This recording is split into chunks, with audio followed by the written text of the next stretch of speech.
প্রিয় দর্শক, শুভেচ্ছা জানাচ্ছি সবাইকে। আজকে এই নারকেল গাছটিতে আমরা সার প্রয়োগ করব। এই গাছের বয়স 10 বছর এবং গাছের উচ্চতা একটি 2 তলা বিল্ডিংয়ের সমান। অনেকেরই নারকেল গাছে বিভিন্ন ধরনের সমস্যা থাকে, যেমন নারকেল গাছের পাতার উপরে কালো দাগ পড়ে এবং পাতার উপরে সাদা দাগ পড়ে বিভিন্ন ধরনের ছত্রাকের আক্রমণের কারণে। সেগুলোর সমাধান আজকের ভিডিওতে দেওয়ার চেষ্টা করব। তো আপনারা দেখতে পাচ্ছেন কয়েক প্রকারের রাসায়নিক সার এবং জৈব সার আমি এখানে নিয়ে নিয়েছি। সেগুলো নিয়ম অনুযায়ী আজকে আমি গাছে প্রয়োগ করব এবং আপনাদেরকে দেখানোর চেষ্টা করব। প্রিয় দর্শক, আপনি যে গাছটিতে সার প্রয়োগ করতে চান সেই গাছের উচ্চতা এবং বয়স লিখে কমেন্টস করলে আমি সারের পরিমাণ আপনাদেরকে বলে দিতে পারবো। তার আগে সম্পূর্ণ ভিডিওটি না টেনে দেখতে থাকুন এবং পদ্ধতি সম্পর্কে জেনে নিন। প্রিয় দর্শক, কৃষি ও গার্ডেনিং বিষয়ক চ্যানেল সুমনস এগ্রি ওয়ার্ল্ডের আরেকটি নতুন ভিডিওতে আমি স্বাগত জানাচ্ছি আপনাদেরকে। আজকে আমি এই নারকেল গাছে সার প্রয়োগ করব। এই নারকেল গাছের বয়স হচ্ছে 10 বছর। 10 বছর বয়সী একটি নারকেল গাছে কী পরিমাণ সার প্রয়োগ করতে হয় সে বিষয়ে আজকে আমি আপনাদেরকে ধারণা দেওয়ার চেষ্টা করব। সেই সাথে নারকেল গাছের পাতার উপর কালো আস্তরণ পড়ে, অর্থাৎ কয়লা গুঁড়া করলে যেরকম পাউডার তৈরি হয় সেরকম পাউডার জমা হয়। এই সমস্যা অনেকের গাছেই দেখা দিয়েছে বর্তমানে বাংলাদেশে। তো এই সমস্যা সমাধান করার জন্য কি কি পদক্ষেপ গ্রহণ করতে হবে সে বিষয়ে আজকের ভিডিওতে আলোচনা করব। এছাড়া বছরে কয়বার সার প্রয়োগ করতে হবে এবং কোন কোন সময় সার প্রয়োগ করতে হবে সে বিষয়ে আজকে আমি ধারণা দেওয়ার চেষ্টা করব। সাধারণত বছরে 3 বার গাছে সার প্রয়োগ করতে হয়। বর্ষার শুরুতে একবার, বর্ষার শেষে একবার এবং শীতের শুরুতে একবার। তো আমি আপনাদেরকে সাজেস্ট করব আপনারা অন্তত বছরে 2 বার সার প্রয়োগ করবেন গাছে, বর্ষার শুরুতে একবার এবং শীতের শুরুতে একবার। যারা আমার চ্যানেলের নতুন দর্শক আছেন তারা অবশ্যই চ্যানেলটি সাবস্ক্রাইব করবেন, আর যারা অলরেডি চ্যানেলটি সাবস্ক্রাইব করে রেখেছেন অবশ্যই ভিডিওতে লাইক কমেন্টস করে আমাদেরকে সাপোর্ট দিবেন। বন্ধুরা, আপনারা দেখতে পাচ্ছেন গাছের গোড়া থেকে প্রায় 30 ইঞ্চি দূরত্বে, অর্থাৎ 3 হাত দূরত্বে আমি গোল করে রিং আকারে গর্ত তৈরি করে নিয়েছি। রিং আকারে গর্ত তৈরি করার সময় আপনারা খেয়াল রাখবেন শিকড় যেন কাটা না পড়ে। 2-1টি শিকড় কাটা পড়লে কোনো সমস্যা নাই, কিন্তু অধিক পরিমাণে শিকড় যাতে কাটা না পড়ে।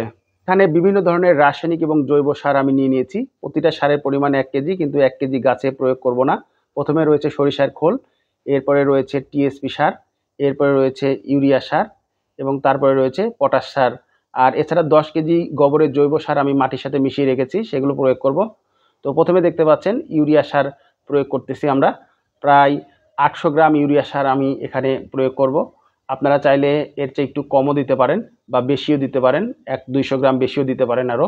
যেহেতু রাসায়নিক সার আমরা গাছে প্রয়োগ করছি, সুতরাং সবগুলো সার কিন্তু আমি একসাথে মিক্সচার করতেছি না। আপনারা চাইলে সবগুলো সার একসাথে মিক্সচার করে দিতে পারেন।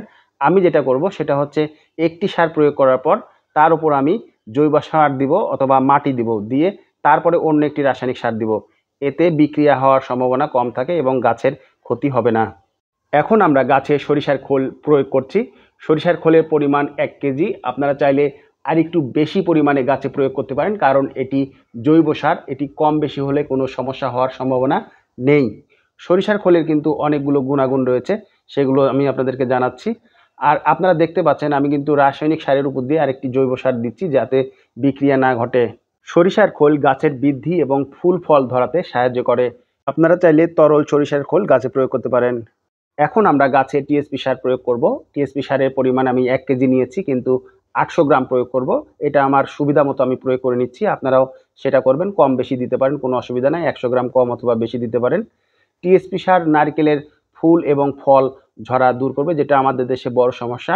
নারকেলের কড়াগুলো ঝরে পড়ে যায়, সেই সমস্যা দূর করবে এবং গাছকে শক্তিশালী করবে। আর দেখতে পাচ্ছেন আমরা মাটি নিয়ে নিয়েছি। মাটিগুলোকে গুঁড়ো করে প্রতিটা সার প্রয়োগের পর একটি একটি করে সার প্রয়োগ করব এবং তার উপর দিয়ে মাটির গুঁড়ো অথবা জৈব সার আমরা ছিটিয়ে দেবো এইভাবে। তাহলে এই সারগুলোর যে রাসায়নিক বিক্রিয়া সেগুলো কিন্তু একসাথে ঘটবে না এবং গাছের স্বাস্থ্য ভালো থাকবে এবং গাছ ভালো থাকবে। এরপর আমরা গাছে পটাশ সার প্রয়োগ করব। 1 কেজি পরিমাণ পটাশ সার আমরা গাছের জন্য নিয়ে নিয়েছি। সেখান থেকে 600 গ্রাম পটাশ সার আমরা গাছে দিয়ে দিচ্ছি। আপনারা চাইলে 100 গ্রাম বেশি অথবা কমও দিতে পারেন, কোনো অসুবিধা নেই। তো বন্ধুরা, সার প্রয়োগের পর আরও কিছু ধারাবাহিক কার্যক্রম আছে, সেগুলো আপনারা দেখতে থাকুন। ভিডিওটি টেনে দেখলে হয়তো সেগুলো মিস করবেন। পটাশ সার গাছের মূল, কাণ্ড এবং পাতাকে শক্তিশালী করে এবং গাছকে রোগ এবং প্রতিকূল পরিবেশে টিকে থাকতে সাহায্য করে। এছাড়া গাছের ফল এবং ফুলকে শক্তিশালী করে।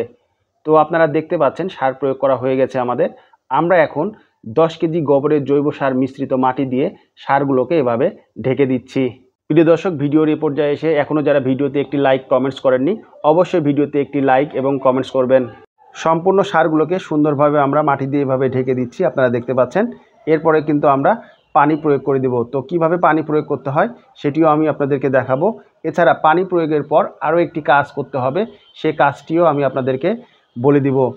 এছাড়া বন্ধুরা, নারকেল গাছের পাতার উপর যে কালো আস্তরণ পড়ে এবং সাদা দাগ পড়ে, সেই সমস্যা নিয়ে আমি ভিডিও শেষ প্রান্তে কথা বলবো। সম্পূর্ণ সারগুলোকে ঢেকে দেওয়া হয়ে গেছে, এখন আমরা পানি প্রয়োগ করে দিচ্ছি। রিংয়ের উপরে পানি প্রয়োগ করে দিচ্ছি, দেখতে পাচ্ছেন বন্ধুরা। সুন্দরভাবে পানি প্রয়োগ করে ভিজিয়ে দিতে হবে এবং এগুলোকে কচুরি পানা দিয়ে ঢেকে দিতে হবে। এখন আমি কথা বলবো নারকেল গাছের পাতার সাদা রোগ নিয়ে, অর্থাৎ এই রোগটির নাম লিফ ব্লাইট রোগ। প্রথমে হলুদ দাগ তৈরি হয় পাতার পরে এবং চারিপাশে সাদা পাউডারের মতো দাগ তৈরি হয় পরবর্তীতে, এবং সেই সাদা দাগ আস্তে আস্তে কিন্তু কালো হয়ে যায় এবং কালো কয়লার গুঁড়োর মতো হয়ে যায়। সাধারণত গাছের পাতায় সাদা মাছির আক্রমণের ফলে এমনটি হয় এবং গাছের পাতায় সাদা মাছির ডিম এবং লার্ভা দেখা যায়।